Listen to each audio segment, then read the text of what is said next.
No último vídeo eu introduzi vocês ao conceito de integral, do integral indefinido nesse caso, né, que seria a antiderivada. Hoje a gente vai ver a integral aplicada na regra do expoente. Na regra do expoente. Regra do expoente. E eu vou escrever aqui uma notação meio complexa, mas eu acho que você vai entender o que eu quero dizer com isso, certo? Então, vamos supor que eu quero achar a integral de algum valor x elevado a alguma coisa, né? X elevado a n, com alguma constante na frente, que eu vou chamar de b, né? Bx elevado a n, tudo isso com relação a x, né? Eu quero tirar a integral disso. Como que a gente vai fazer isso? Bem, vamos lembrar o que a gente fez no vídeo passado, né? Vamos lembrar o que a gente fez no vídeo passado. A gente tem que y é uma função qualquer a x elevado a n. E que a derivada de y com relação a x ia ser n vezes a x elevado a n menos 1. E nesse caso não vamos usar n, que vai confundir as coisas. Vamos usar um outro valor. Vamos usar um outro valor aqui ao invés de n. Vamos usar o valor, sei lá, m, para não confundir. Aqui é um m. M vezes a, x elevado a m menos 1. Ótimo. E quando você tira a derivada, você sabe que você tem que conseguir isso aqui, né? Então a gente iguala esses dois termos. M, que multiplica a, tem que ser igual a x elevado a m menos 1. Ou desculpa, x elevado a n menos 1. Isso tudo tem que ser igual a b, x elevado a n. E eu estou deixando isso aqui tudo bem genérico, né? Então, igualando os expoentes, a gente tem que n é igual a m menos 1, ou que m é igual a n mais 1. Certo? Substituindo esse valor de m aqui, eu vou ter n mais 1, que multiplica a vezes x elevado a n mais 1 menos 1 é igual a bx elevado a n. Certo? Isso aqui, óbvio que vai ser igual a n, né? Então, agora eu tenho que igualar esse cara com esse cara. Certo? Esse cara com esse cara. Então, eu vou ter que... Eu quero descobrir a, né? n mais 1 vezes a é igual ao meu b.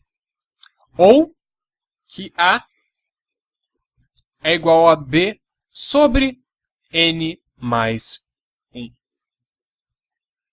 Eu achei o meu m e o meu a. Então, qual é o valor da minha antiderivada? Lembra? Eu falei para vocês que y é a x elevado a m, que é a antiderivada desse meu cara. Então, y vai ser igual a a. A gente viu que é quem?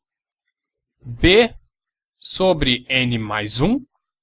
E que x elevado a m, que nesse caso o m a gente sabe que é n mais 1. Então, esse é o valor da minha antiderivada. Esse é a regra do expoente para as integrais. Essa é a regra do expoente para as integrais. E ela pode parecer meio alienígena para você. A gente tem uns b sobre n mais 1, x elevado a n mais 1. Isso é a regra do expoente para as integrais. Eu já ia esquecendo. Sempre lembrar de integrais, você colocar mais c, que é a constante que você perde quando você tira a derivada. E essa aqui é a minha regra. E você pode não estar entendendo ela muito bem com essa notação meio geral. Mas eu vou mostrar para vocês que ela é muito simples. Deixa eu apagar essa bagunça que eu fiz aqui. Apagando toda essa bagunça. E vou explicar para vocês como que isso é simples. Então vamos usar isso em algum exemplo concreto, né? Então vamos supor que eu queira saber a integral de 5x elevado a 7 com respeito a x. Lembra, quando eu estou fazendo isso, eu estou me perguntando qual função que, se eu tirar a derivada dela, é igual a 5x elevado a 7. Certo? Então, nesse caso, vamos pensar qual é meu b, qual é meu n, né?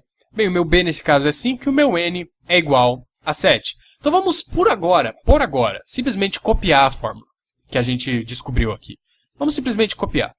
Então eu coloco meus b, né, que é 5, sobre n mais 1, n é 7, né, fica 7 mais 1, x elevado a 7 mais 1. E substituindo esse 7 mais 1, 7 mais 1 é 8, né? Eu só coloquei aqui para vocês saberem o que eu estava fazendo. Isso aqui é 8, isso aqui é 8. Lembrando de sempre colocar no final de uma integral mais c. Certo? Então isso é um jeito de você fazer roboticamente essa parada. Mas vamos entender isso. Vamos entender isso. Lembra, isso aqui é a antiderivada. Então vamos tirar a derivada desse cara. Lembra, se eu tirar a derivada desse cara, eu tenho que voltar no meu 5x elevado a 7. Eu tenho que voltar no meu 5x elevado a 7. Então qual é a derivada de 5 sobre 8x elevado a 8? Bem, eu passo o meu 8 multiplicando. Só que quando eu passar esse 8 multiplicando, ele vai cancelar com esse 8 aqui de baixo. Vai ficar 5x, eu subtraio o expoente por 1, elevado a 7. E a derivada de qualquer constante é 0. Então, olha, a minha derivada voltou em 5 elevado a 7. Certo? Então você pode ver que isso aqui faz sentido, você fazer esse sistema. Porque lembra, o que acontecia quando a gente fazia? Qual é a regra do expoente? Qual é a regra do expoente? A regra do expoente não é passar ele multiplicando e depois diminuir? Essa não é a regra do expoente? Eu não estou fazendo o inverso. Eu não estou fazendo o inverso. Se na regra do expoente eu tinha que multiplicar, no inverso eu tenho que dividir.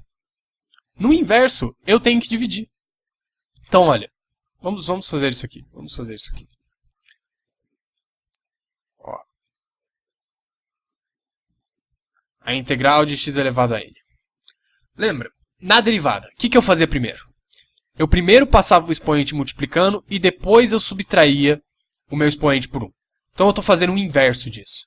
Então o inverso disso, qual seria o inverso disso? Eu primeiro adiciono o expoente por 1, né, porque eu subtraí antes. Eu adiciono o expoente por 1. E quando eu fiz a derivada e não passei ele multiplicando, bem, nesse caso então eu vou ter que passar ele dividindo. Isso aqui não é o inverso? Isso aqui não é o inverso? Então é isso que é a regra do expoente para as integrais. Certo? É tudo realmente bem simples e bem lógico. Se você parar para pensar, eu só estou tirando a antiderivada. Vamos fazer isso aqui só em mais um exemplo. Eu vou fazer vários vídeos disso, de integrais, para a gente ter uma melhor noção. Mas vamos pegar um exemplo mais concreto. Eu quero saber a integral de um bicho mais louco aqui. Vamos ver, 3x a menos 5 menos 7x a terceira mais 3 menos x a nona. Tudo isso com relação a x, né? Isso vai ser igual ao quê? Beleza, vamos fazer um de cada vez, né? Fazendo primeiro, deixa eu codificar com cor isso aqui. Fazendo primeiro desse cara. Primeiro desse primeiro cara. Bem, primeiro a gente soma o expoente por 1. Então vai ficar x elevado menos 5 mais 1. Opa, deu pau aqui no meu PC. Ok, voltei. Então a gente soma o expoente por 1. Menos 5 mais 1 fica menos 4. E eu passo esse menos 4 dividindo. Então vai ficar aqui 3 dividido por menos 4. E se você não acredita em mim, tira a derivada desse cara. Você vai passar o menos 4 multiplicando. Você vai cancelar esses dois. E daí você vai diminuir o menos 4 por 1. Vai ficar menos 5. Você volta no 3 elevado a menos 5. Certo? Então agora vamos fazer do próximo cara. Desse cara aqui. Então o que eu faço? Menos aqui. Eu primeiro aumento o expoente por 1. Lembra, eu estou fazendo a operação inversa. Da derivada. Então eu primeiro aumento o expoente por 1 e depois eu passo esse expoente dividindo. Então eu vou dividir esse cara por 4. E de novo, se você não acredita em mim, tira a derivada desse cara. Você passa esse 4 multiplicando, ele vai cancelar com esse 4 de baixo. Vai ficar 7x a terceira, porque você tem que diminuir. Certo? Agora que vem um interessante. Eu tenho aqui mais 3. Qual que é a antiderivada de 3? Lembra? você pode estar tentado a pensar, ah, isso é uma constante, então eu vou igualar a zero. Mas não, imagine esse 3. Imagine esse 3 como sendo 3 que multiplica x elevado a zero. Né? Porque x elevado a zero é 1. Então o que você faria? Você aumentaria o expoente de x por 1. Então ia ficar 3x elevado a 1. E você dividiria esse cara por esse novo expoente. 1. E de novo, se você não acredita em mim, tira a derivada desse cara. Qual é a derivada de 3x, né? Que isso aqui é 3x. Nem preciso colocar isso dividido por 1 aqui. Qual é a derivada de 3x? Bem, a derivada de 3x é 3. Né? Então, tome cuidado quando você vê só números em antiderivada. Lembra que você sempre está tirando a antiderivada dele. E aqui, finalmente, menos x elevado a 9, mesma coisa. Eu primeiro aumento o expoente por 1 e daí passo ele dividindo. E se você ver, se eu tirar a derivada desse cara de novo, eu vou passar o 10 multiplicando, ele vai cancelar com esse 10 aqui de baixo, e daí eu tenho que diminuir o 10 por 1, vai ficar menos x a nona de novo. Então, essa aqui, eu sempre esqueço. E depois de tudo, você tem que colocar mais c. Porque pode ter tido alguma constante nessa função original que se perdeu quando eu tirei a derivada. Então, sempre lembrando de colocar o mais c depois. E essa aqui é a minha resposta para esse integral. No próximo vídeo, então, a gente faz mais alguns exemplos.